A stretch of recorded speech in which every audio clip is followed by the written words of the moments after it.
اپنی جسمانی طاقت اور حکومت پر گھمنڈ نہ کرو، بلکہ کہ اللہ تعالیٰ کا شکر ادا کرو کہ اس نے تمہیں یہ شان و شوکت بخشی اور قوم نوح کی تباہی کے بعد زمین کا وارث تمہیں بنایا، تمہیں ہر طرح کی نعمتیں عطا کی۔ اس کا شکر ادا کرو اور اپنے ہاتھوں سے بنائے ہوئے بتوں کی عبادت چھوڑ دو، یہ تمہیں کوئی نفع دے سکتے ہیں اور نہ ہی کوئی نقصان پہنچا سکتے ہیں۔ دادی نے اس کے گال سہلاتے ہوئے کہا، شاباش میرے بیٹے، تم تو بہت ذہین ہو، اور اب میں تمہیں آگے کی کہانی سناتی ہوں تو سنو۔ انہوں نے حضرت ہود علیہ السلام کا مذاق اڑانا اور انہیں ستانا شروع کر دیا۔ وہ انہیں جھوٹا کہنے لگے، مگر ان پر کسی ہدایت اور تبلیغ کا کچھ اثر نہ ہوا۔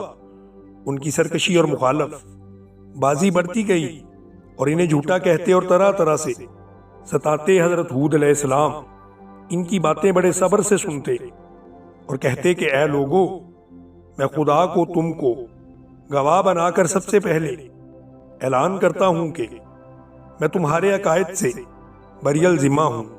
کیا ان بتوں میں یہ طاقت ہے کہ یہ مجھے یا کسی اور کو بھی کوئی نقصان یا برائی پہنچا سکیں؟ اگر تمہارے یہ بت سچے ہیں تو مجھے نقصان پہنچانے میں جلدی سے قدم اٹھائیں، میں اپنے خدا کے فضل و کرم سے محفوظ رہوں گا۔ اگر تم نے اللہ کی عبادت قبول نہ کی تو اللہ تم پر دردناک عذاب نازل کرے گا، اس کی پکڑ بڑی سخت ہے، اور اس وقت سے جب تم پر اس کا عذاب نازل ہوگا وہ تمہیں بڑی عبرتناک موت دے گا اور تمہارا انجام بہت ہی برا ہوگا، اور تمہاری جگہ وہ کسی اور کو اس کا مالک بنا دے گا۔ تم اسے رائی کے دانے کے برابر بھی نقصان پہنچا نہیں سکتے۔ وہ ہر چیز کا مالک اور نگہباں ہے، تمام کائنات اس کے سامنے جھکتی ہے۔ اے قوم، اب بھی سمجھ اور عقل سے کام لو، خدا کے سامنے عاجزی سے جھک جاؤ، ورنہ نقصان اٹھاؤ گے اور تمہارا سارا غرور تکبر خاک میں مل جائے گا۔ اس وقت شرمندگی اور بربادی کے سوا تمہیں کچھ نہ ملے گا۔ دادی اماں کہانی سنا رہی تھیں اور بچے بڑے شوق اور غور سے کہانی سن رہے تھے۔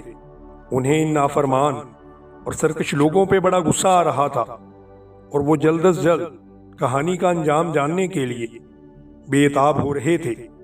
دادی اماں کہہ رہی تھیں، حضرت ہود علیہ السلام نے قوم عاد کو بار بار سمجھایا کہ میں تمہارا دشمن نہیں ہوں، تم سے مالی دولت نہیں چاہتا اور نہ ہی ملک و مال کا خواہش مند ہوں۔ میں وہی کہتا ہوں جو مجھ سے کہا گیا ہے۔ میں تمہاری فلاح و نجات چاہتا ہوں۔ میں تم کو اللہ کا پیغام سناتا ہوں تاکہ تم اپنی زندگی میں سرخرو ہو سکو، نجات پا سکو۔ قوم عاد یہ سن کر غصے میں آ گئی اور بولی کہ اے ہود، تو کیا کہتا ہے؟ اپنے باپ دادا کے دین اور اپنی دیوی دیوتاؤں کو جن کی پوجا ہم کیا کرتے تھے اور ہمارے آباء و اجداد بھی انہی کی پوجا کرتے آئے ہیں، بھلا کیسے چھوڑ دیں؟ یا تو ہمارے بزرگوں کو تو بے دین کہتا ہے۔ پیارے بچوں، وہ سمجھ رہے تھے کہ حضرت ہود علیہ السلام ان کے خداؤں کو برا بھلا کہتے ہیں۔ پیارے بچوں، وہ سمجھ رہے تھے کہ حضرت ہود علیہ السلام ان کے خداؤں کو برا بھلا کہتے ہیں، حالانکہ ایسی کوئی بھی بات نہیں تھی۔ وہ انہیں سمجھاتے تھے کہ یہ بت تمہیں کوئی نفع نقصان نہیں پہنچا سکتے۔ دادی اماں کچھ دیر خاموش ہوئیں تو رمیل بولا، دادی جان جلدی سے بتائیں پھر کیا ہوا؟ دادی اماں نے اپنی اینک درست کرتے ہوئے کہا، قوم عاد غصے میں آگ بگولا ہو گئی اور حضرت ہود علیہ السلام سے کہنے لگی، کیا تو ہمیں خدا کے عذاب کی دھمکی دیتا ہے اور ہمیں ڈراتا ہے؟ اللہ تعالیٰ نے اس بارے میں قرآن پاک کی سورہ شورى کی آیت 135 میں ارشاد فرمایا ہے، میں تمہیں تمہارے اوپر برے دن کے عذاب سے ڈراتا ہوں کہ کہیں تم اس کے مستحق نہ ٹھہر جاؤ۔ وہ کہنے لگے، یہ تمہاری روزانہ کی نصیحتیں ہم سے نہیں سنی جاتی، ہم تجھ سے اور تمہاری نصیحتوں سے بہت تنگ آ چکے ہیں۔ اگر تو اپنی بات کا سچا ہے تو وہ عذاب تو لے کے آ جس سے تو ہمیں ڈراتا دھمکاتا ہے، ہم پر جلدی لے آتا کہ روز روز کا جھگڑا ختم ہو جائے اور یہ قصہ ختم ہو۔ اگر تو سچا ہے تو عذاب ہمیں ختم کر ڈالے، اور اگر عذاب نہ آیا تو پھر جو ہوگا وہ دیکھا جائے گا۔ پیارے بچوں، جب انہوں نے حضرت ہود علیہ السلام سے دو ٹوک بات کی اور کہا کہ لے آؤ جو عذاب لانا ہے، ہم بھی دیکھتے ہیں کہ کیا ہوگا، ہمارا کوئی کچھ نہیں بگاڑ سکتا، یہ سن کر حضرت ہود علیہ السلام نے کہا اگر میری مخلصانہ سچی باتوں اور نصیحتوں کا تمہارے پاس یہی جواب ہے تو ٹھیک ہے، تم کو عذاب کا مزہ چکھنے کا اتنا ہی شوق ہے تو وہ بھی کچھ دیر نہیں، تم جلد عذاب کا مزہ چکھ لو گے، پھر تمہیں اللہ تعالیٰ کے سوا بچانے والا کوئی نہ ہوگا۔ اور وہ وقت آ پہنچا۔ تینوں بڑے بچے غور سے کہانی سن رہے تھے، وہ اس کہانی میں اس قدر کھو چکے تھے کہ پل کر جھپکنا بھی بھول گئے تھے، بس وہ دادی جان کی طرف دیکھے جا رہے تھے۔ دادی جان کچھ دیر کے لیے خاموش ہوئیں تو رائحہ نے کہا دادی جان پھر کیا ہوا؟ قوم عاد پر اللہ کا عذاب آیا؟ ان لوگوں کا کیا حشر ہوا؟ دادی نے ان کی طرف دیکھتے ہوئے کہا بچوں، قوم عاد کی انتہائی سرکشی، اللہ سے بغاوت، نافرمانی کی وجہ سے ان پر عذاب کا وقت آن پہنچا، ان پر اللہ کا قہر و غضب آ پہنچا۔ سب سے پہلے خشک سالی آئی، بارشیں نہ ہوئیں، کھیتیاں اور باغات سوکھ کر ویران ہو گئے، اناج پیدا ہی نہ ہوا، فصلیں جل گئیں۔ قوم عاد یہ دیکھ کر بڑے پریشان ہوئے۔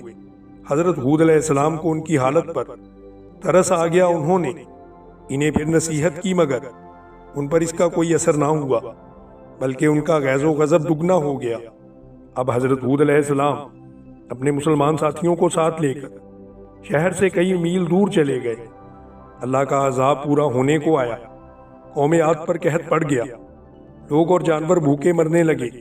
اس پر قوم عاد نے اپنا ایک وفد خانہ کعبہ میں دعا کے لیے بھیجا۔ وہ وفد معاویہ بن بکر کے ہاں ٹھہرا اور اس کی خوب آؤ بھگت کی۔ وہ وہاں 1 مہینے سے زیادہ رہے اور بھول گئے کہ وہ یہاں اس لیے آئے ہیں۔ اب لوگوں کو خیال آیا اور انہوں نے حرم میں جا کر دعا مانگنے کا سوچا۔ اس وقت ان میں ایک شخص نے کہا اے لوگو، جب تک تم اپنے نبی ہود علیہ السلام کی اطاعت نہیں کرو گے، توبہ نہیں کرو گے، بارش نہ ہوگی۔ لیکن وہ لوگ سیاہ دل ہو چکے تھے، وہ اس شخص کو چھوڑ کر خود حرم میں دعا کرنے کے لیے چلے گئے۔ اس پر انہوں نے دیکھا کہ ایک طرف سے سیاہ بادل امنڈے چلے آ رہے ہیں۔ وہ لوگ بڑے خوش ہوئے اور واپس قوم عاد کی طرف چلے گئے کہ اب بارش ہوگی۔ وہ خوشیاں منانے لگے، لیکن ایسا ہوا اس بادل سے بجلیاں کڑکنے لگیں اور اتنی تیز آندھی چلنے لگی کہ اونٹ اس آندھی کے سامنے نہ ٹھہر سکے، اور تیز ہوا میں ان کے پاؤں زمین سے اکھڑ گئے اور آدمیوں اور سواروں سمیت ہوا انہیں اٹھا کر لے گئی اور پہاڑوں پر پٹک دیا۔ دادی اماں یہاں تک کہہ کے کچھ دیر کے لیے خاموش ہوئیں، پھر بولی بچوں، کیا تم جانتے ہو پھر کیا ہوا؟ اس قوم پر کس قسم کا عذاب آیا؟ تینوں بچوں نے بیک وقت جواب دیا دادی جان آپ بتائیں پھر کیا ہوا اور اس قوم کا انجام کیا ہوا؟ دادی نے گہرا سانس لیا اور بولی ادھر جو لوگ شہر میں تھے انہوں نے تیز آندھی سے بچنے کے لیے اپنے بلند بالا گھروں میں گھس کر دروازے بند کر لیے، لیکن اس آندھی نے ان کے پتھروں کے اونچے اونچے گھروں کو ریت کے گروندوں کی طرح مسمار کر دیا۔ وہ سب کے سب ریت کے طوفان میں دب کر ہلاک ہو گئے اور ان کے اونچے اونچے اور مضبوط گھر خشک تنکوں کی طرح ٹوٹ پھوٹ گئے۔ اور پھر ایسا ہوا کہ سمندر کی طرف سے بڑے بڑے سیاہ پرندے اڑتے ہوئے آئے اور ان سیاہ پرندوں نے ان کی لاشوں کو نوچ نوچ کر سمندر میں پھینک دیا۔ اس کے بعد کانوں کو بچے ہاتھ لگانے لگے۔ وہ اتنا خوفناک انجام! دادی اماں نے اس کی بات سنی، انسنی کرتے ہوئے کہا قوم عاد پر مسلسل 8 دن اور 7 راتیں عذاب کی آندھی چلتی رہی۔ ان کی بلند و بالا پتھروں کی عمارتیں جن پر وہ قوم اپنی طاقت اور گھمنڈ ظاہر کرتی تھی زمین میں ڈھہ گئیں اور اللہ نے انہیں صفحہ ہستی سے ہی مٹا دیا۔ حضرت ہود علیہ السلام اپنے مسلمان ساتھیوں کو لے کر مکہ مکرمہ چلے گئے۔ مکہ مکرمہ چلے آئے اور آخری عمر تک اللہ کے گھر کی عبادت کرتے رہے۔ کہانی ختم کر کے دادی اماں نے بچوں کی طرف دیکھا، وہ بالکل خاموش سے تھے۔ اس کہانی نے ان پر بڑا گہرا اثر کیا تھا۔ وہ تو اس عذاب کا سن کر لرز کر رہ گئے تھے۔ بچوں نے کہا دادی جان، انسان کو اللہ کی کسی صورت نافرمانی نہیں کرنی چاہیے۔ دادی جان نے لپک کر بچوں کے ماتھا چوما اور کہا کہ آج کی کہانی ختم ہوئی۔ پیارے بچوں، اگر آپ کو ہماری کہانی پسند آئی ہو تو ہمارے ویڈیو کو لائک کریں اور ہمارے چینل کو سبسکرائب کریں۔